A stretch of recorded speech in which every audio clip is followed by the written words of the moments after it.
Jadi sebenarnya mereka ini baik-baik aja, maksudnya untuk menyelesaikan permasalahan perceraian ini baik-baik aja. Tidak ada yang musuhan, ribut. Kenapa? Karena pada prinsipnya dari awal kan saya sudah sampaikan bahwa mereka berdua ini sepakat kalau masalah tersakiti, dua-duanya tersakiti, bukan salah satu. Bukan Dila tersakiti atau Bekti tersakiti, dua-duanya tersakiti. Tapi kami dari pihaknya Bekti sama Dila ini yang paling utama jangan sampai anak-anak yang tersakiti. Nah, pemberitaannya kemarin sudah mulai ngaco nih, maksudnya menyerang salah satu pihak, ya paling banyak ke Dila lah. Contoh satu, masalah sumbangan terkait Raffi Ahmad. Memang Bekti kan memang orangnya kan memang ya suka bercanda. Nah, dan ingatannya kan belum pulih benar gitu loh. Jadi pada waktu kemarin tunjukin itu dia seperti itu hanya bercandanya dia aja sebenarnya. Sebenarnya yang terjadi Bekti tuh tahu waktu terima uangnya dipakai buat apa, dan pada saat terima uang dari Raffi pun itu sudah dikonfirmasi ke Raffi. Justru ada videonya, ada buktinya bahwa Dila sama Bekti ngucapin terima kasih ke Raffi. Raffi juga seperti itu. Jadi nggak bener lah kalau uang itu dipakai, apa katanya kemarin beritanya, dipakai buat Dila, bukan Bekti nggak tahu, itu nggak bener. Memang dia memang lupa. Ya nanya nanya juga Mas Bektinya emang dalam kondisi sekarang masih belum sehat gitu. Jadi emang dia masih short memory untuk saat ini gitu. Mbak Dila, sebenarnya alasan krusialnya apa sih hingga akhirnya? Kalau krusial kan nggak mungkin namanya rumah tangga dibuka, intinya karena prinsip sebenarnya aku dari 2020 memang udah pengen cerai gitu, tapi karena kita coba lagi ternyata 2000 ya kemarin lah intinya kayaknya udah nggak bisa, intinya karena Mas Bukti, karena prinsip itulah yang kayaknya Mas Bukti udah nggak bisa merubah, ya udah artinya lebih baik kita bisa baik-baik gitu daripada nanti terus-terus saling menyakiti gitu.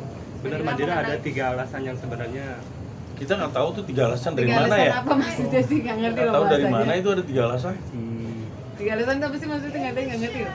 Tadi ada tiga. penyesalan nggak sih setelah mempertahankan ini pada akhirnya 2020 dan akhirnya sekarang? Ya enggak, namanya jalan Tuhan ya udah kita proses kan, namanya kita kan berharap namanya suatu pasangan hidup, nggak ada yang pengen sebenarnya saya juga cerai gitu, nggak ada pengennya, tapi ini jalan Tuhan yang memang saya harus ngambil jalan ini dulu. Ya, kita nggak ada yang tahu nanti jalan Tuhan, kalau memang apa nanti saya gimana Mas Bukti kan nggak ada yang tahu, tapi untuk saat ini memang lebih baik kita berdua hidup masing-masing gitu aja.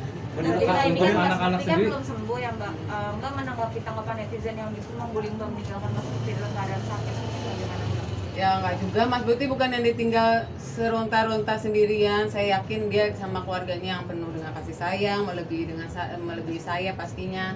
Tapi saya sebagai ibu dari anak-anak saya, pasti saya memikirkan mantan suami saya atau sekarang masih suami saya, intinya terus pasti saya pikirin itu. Saya masih, anak-anak saya masih nanyain bapaknya, dia pasti akan selalu saya pikirin gitu.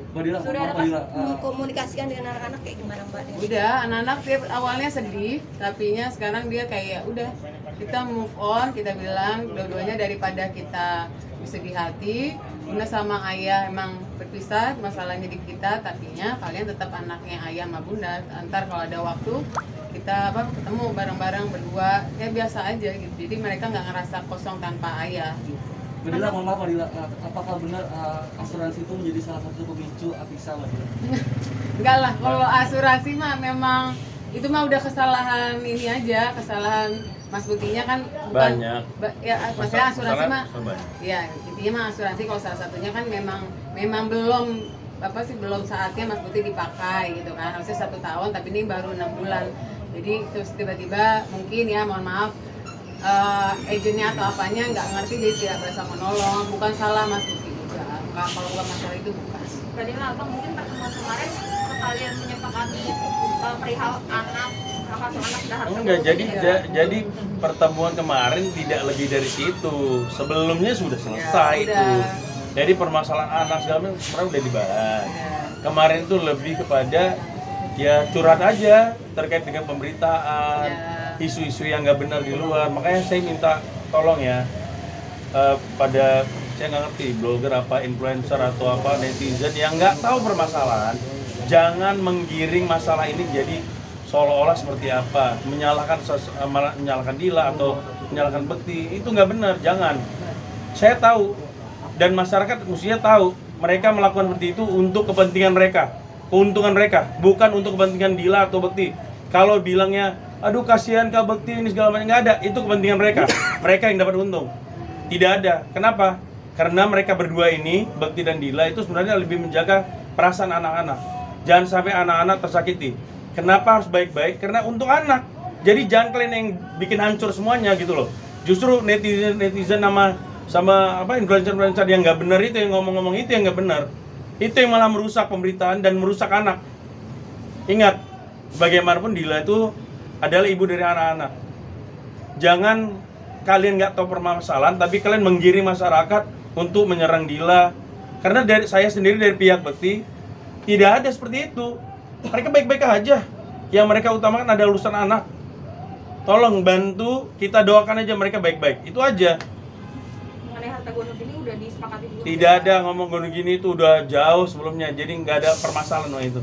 Mbak, soal maaf nih, soal rumah katanya kalau mau dijual nih kayak Loh itu kan kalau rumah mau dijual segala macam itu kesepakatan mereka berdua. Jadi tidak ada lah. Bukan Dila juga yang mau itu dijual apa gimana. Enggak, kemarin kita tawarkan kok. Apa mau seperti apa, kata ya Bekti sendiri juga setuju, maunya udah kita jual aja Bun, kita pindah ini gitu ya. Pokoknya sesuai kesepakatan masing-masing, terus kita berdua baik-baik aja gitu intinya. Nggak ada masalah, nggak ada pertikaian, nggak ada gitu. Mbak Dila, masalah ingin umroh bersama mungkin sejauh ini seperti apa? Nggak mungkin dong, sekarang udah nggak ada Nanti umrohnya. umurnya masing-masing. Umrohnya Nanti umurnya jadi masing-masing. Berarti batal ya Kak? batal dong, orangnya nggak mau dong artinya gitu. Ya, Apalagi? udah. Udah tadi masalah Raffi udah clear. Jadi masalah donasi itu clear. Dila tidak ada pakai. Ini saya ingatin, tidak ada 1 rupiah pun yang dipakai Dila. Dan itu udah clear.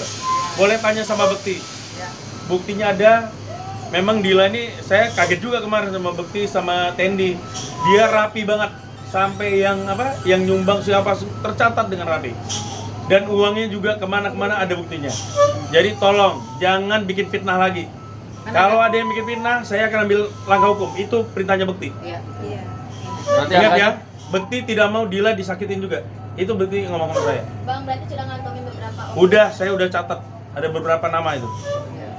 Kita akan lihat masih seperti itu juga. Lihat aja.